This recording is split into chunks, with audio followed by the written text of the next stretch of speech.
We're Tim and Karen, and we're leading a table community in Glenhaven. Hi, I'm Mary, and I lead a table community alongside Sue in North Parramatta. My name is Jean, and I've been a part of the table community for about 6 months now. I'm Mona, and I've been part of the table community for 10 months now. Yes, I'm Michael, the husband of Mona, and I've also been a part of this, co-leading. My name's Naomi. I'm part of the North Parramatta Table Community Group. We've been meeting since September last year. I think after we got married, we were really wanting to get better integrated into the church. We had recently had a house that we could host. I was going through a season of growth, and I thought it would be nice for me to have that community that actually lives in the same area with me, where I can do life with. I really loved the idea of reinforcing what we're learning as a church community in smaller groups throughout the week. It was good. I didn't know anyone there. I was excited about meeting people and I guess just expectant. It's when you gather around a meal together, there's some bonds and connections that happen that you don't necessarily get on a Sunday. Because we've known each other for so long, the group actually provided a platform where we can really dive in, be a safe place for us to open up our hearts to each other. It removes the barriers of I'm the leader and every other person is following, but it's a shared space. We meet every fortnight, and so just as we've been meeting and we've been fellowshipping, we've been having a meal together and praying and studying, the friendship's grown. It's been a blessing listening to people's stories, people that some people that might be a little bit further on in the journey than me and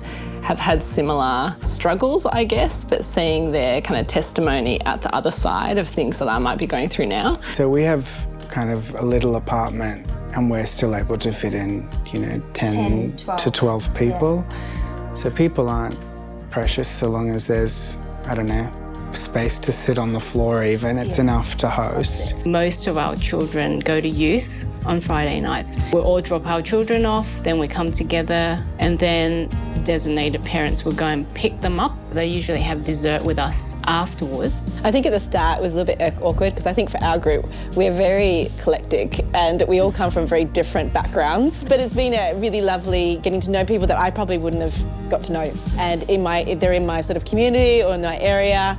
And so, yeah, it's been really beautiful. In terms of not needing to do preparation for content, we found it's been quite easy, particularly with the materials provided.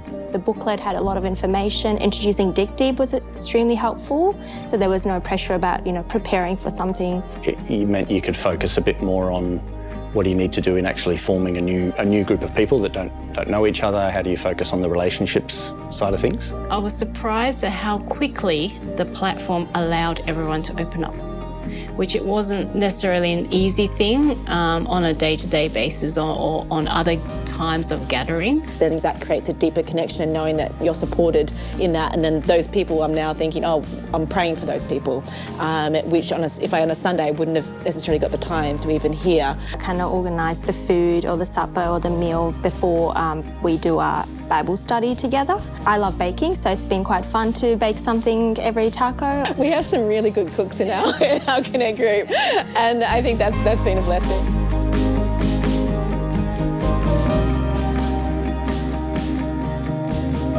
Definitely give it a go. If you want to really feel connected within the community, you'll find you'll be really blessed just to be able to connect in. Have those people that, they're in my table community and we'll hug each other, we'll properly have a deep catch up at church.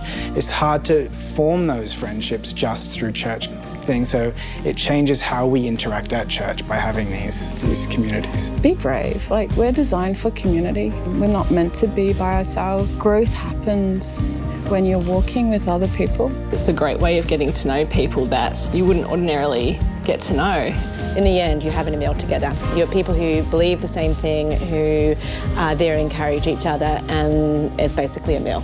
And with a couple of questions here and there, and I think we can make it overcomplicated and maybe try to make it like Sunday, but it's not Sunday. It's just having people over your house, having a good meal, having a good discussion, getting to know people, talking about God, and connecting with each other and eating.